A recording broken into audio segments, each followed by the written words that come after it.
Hello dear students, welcome to Kataria pharmacy. So students, हम study कर रहे थे B pharma third semester organic chemistry second, इसकी हमारी यूनिट 4 चल रही थी। तो यूनिट 4 का आज का हमारा थर्ड लेक्चर होने वाला है।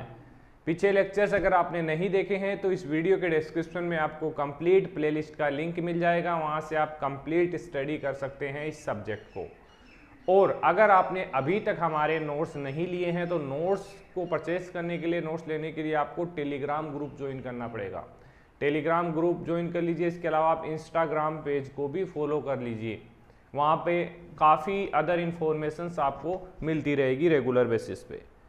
तो आज का हमारा थर्ड लेक्चर है। हम स्टडी कर रहे थे पॉलीन्यूक्लियर हाइड्रोकार्बन्स के बारे में। तो पॉलीन्यूक्लियर या पॉलीसाइक्लिक हाइड्रोकार्बन बोल सकते हैं, एरोमेटिक हाइड्रोकार्बन बोल सकते हैं। तो दो एग्जांपल्स इसके हमने स्टडी कर लिए हैं, नेफ्थलीन, फिनेंथ्रीन। आज का हमारा थर्ड जो एग्जांपल होने वाला है पॉलीन्यूक्लियर हाइड्रोकार्बन का, वो है एंथ्रासीन। तो एंथ्रासीन के बारे में डिटेल में स्टडी करेंगे, देखेंगे एंथ्रासीन का सिंथेसिस क्या होता है, एंथ्रासिस का रिएक्शंस क्या होती हैं, इसका यूजेस कहाँ कहाँ होते हैं। तो वीडियो में एंड तक बने रहना जिससे आपको कंप्लीट समझ में आ जाए। तो चलो स्टार्ट करते हैं। सबसे पहले जान लेते हैं एंथ्रासीन में बेसिकली 14 कार्बन होते हैं। जैसे फिनेंथ्रीन में भी 14 कार्बन थे, इसमें भी 14 कार्बन है, इसमें भी हाइड्रोजन 10 है, उसमें भी हाइड्रोजन 10 थे। मैंने बोला था पिछले लेक्चर में phenanthrene is isomer of anthracene, anthracene का ही आइसोमर है। अब उसमें क्या था, ये वाला जो बेंजीन है ये अपर साइड में ऐड हुआ था, बस इतना ही डिफरेंस था फिनेंथ्रीन में। स्ट्रक्चर याद करने में कोई भी दिक्कत नहीं आएगी किसी भी कंपाउंड। नेफ्थलीन में एक बेंजीन हटा दो, 2 बेंजीन आ गया, नेफ्थलीन हो गया। एंथ्रासीन में 3 बेंजीन रिंग आ गई। तो ईजी है, स्ट्रक्चर ईजी है, एक दूसरे से कोरिलेट करके भी बना सकते हैं। टॉपिक ईजी है, बस एक तीन पॉइंट है, एंथ्रासीन, नेफ्थलीन और फिनेंथ्रीन, उसमें से एक पॉइंट आपको पूछा जाएगा। तो देख लीजिए कैसे स्टडी करना है आपको। Anthracene is composed of 3 fuse benzene ring. वही है, देखिए इंट्रोडक्शन में तो क्या आता है कि इसकी डिस्क्रिप्शन आता है, तो वही है ये 3 fuse ring. It is A colourless solid polycyclic aromatic hydrocarbon so blue fluorescence in UV light. UV light से एक्सपोज करते हैं तो क्या ब्लू कलर दिखाई देता है, किससे? एंथ्रासीन से। It is a component of coal tar, coal tar से बने, बेसिकली नेफ्थलीन भी कोलतार से मिलकर बना हुआ है, नेचुरली ऑकरिंग है, और फिनेंथ्रीन भी कोलतार से बनता है। In anthracene all the carbon are sp2 hybridize, sp2 hybridize होंगे basically, and ring has 14 pi electron, pi electron होंगे क्योंकि 14 कार्बन है, and delocalize system in aromatic in nature, और एरोमेटिक नेचर होगा क्योंकि बेंजीन रिंग प्रेजेंट है। तो simple है, ये माइंड से भी लिख सकते हैं, जरूरी नहीं है इतना इस पे दिमाग लगाने की जरूरत नहीं है, आप अपने हिसाब से लिख सकते हैं इसको। थ्योरी है, ये इंट्रोडक्शन पार्ट है एंथ्रासीन का। अब बात करते हैं सिंथेसिस की। ये स्ट्रक्चर हो गई, 3 बेंजीन रिंग हो गई। अब सिंथेसिस में देखिए फर्स्ट है फ्रिंडल क्राफ्ट रिएक्शन। फ्रिंडल क्राफ्ट रिएक्शन के थ्रू बेसिकली इसको सिंथेसाइज किया जाता है 2 टाइप से।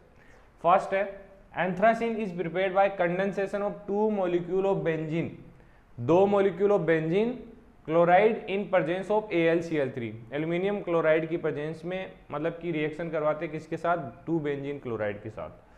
तो ये है बेंजील क्लोराइड, 2 मोल इसके प्रेजेंट है, और AlCl3 से रिएक्शन करेगा और क्या बनाएगा?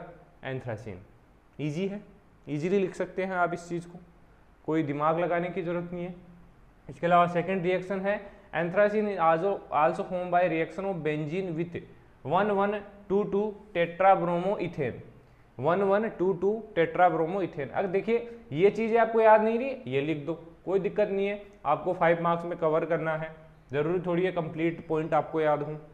Anthracene is also form by reaction of benzene with 1122 tetrabromo ethane in the presence of AlCl3। Basically यहाँ पे भी AlCl3 होगा, लेकिन यहाँ पे बेसिकली सिंपल प्लेन बेंजीन होंगे 2 और 1122 ब्रोमो इथेन होगा, मतलब दोनों साइड पे इथेन के ब्रोमीन ग्रुप अटैच होंगे, और AlCl3 की प्रेजेंस में हमारा एंथ्रासीन यहाँ पे फॉर्म होगा। तो ये भी लगभग सेम है, बस एक कंपाउंड यहाँ पे डिफरेंट हुआ है, तो वो कंपाउंड का नाम याद कर लिया तो दोनों आपके कवर हो जाएंगे। अब बात करते हैं रिएक्शंस कौन कौन सी है। बेसिकली 3 रिएक्शंस हम रिप्रेजेंट करते आ रहे हैं पिछले लेक्चर से। तो फर्स्ट जो रिएक्शन होगी हेलोजन से रिएक्शन होगी, तो उसमें हेलोजन अटैच हो जाएगा, तो नेम हो गया, नेम चेंज होगा, 9 हेलो एंथ्रासीन हो गया। अब H2SO4 से रिएक्शन होगी तो यहाँ पे SO2H जुड़ है, तो एंथ्रासीन 1 सल्फ्यूरिक एसिड यहाँ पे अटैच हो गया है। अब HNO3 से रिएक्शन होगी तो 9 नाइट्रो एंथ्रासीन हो जाएगा। तो ये कुछ बेसिक रिएक्शंस हैं जो आपको एग्जाम में रिप्रेजेंट जरूर करनी पड़ेगी, क्योंकि ये चीज़ें मैटर करती हैं, क्योंकि यही चीज़ें दिखाई देती है एग्जामिनर को, ये थ्योरी दिखाई नहीं देती, ये स्ट्रक्चर है, ये सिंथेसिस है, ये चीज़ें दिखाई देती है। अब लास्ट पॉइंट है, बात कर लेते हैं यूजेस की, कहाँ कहाँ इसका यूज होगा। तो it is use as insecticide for crops. Basically जो हमारे एंथ्रासीन, नेफ्थलीन हैं, ये प्रिजर्वेटिव और इंसेक्टिसाइड्स के रूप में ही यूज हो रहे हैं ज़्यादातर। तो ये 2 लाइन तो आप इजीली लिख सकते हैं। It is use as wood preservative, wood को प्रिजर्व करने के लिए इसका यूज किया जाता है।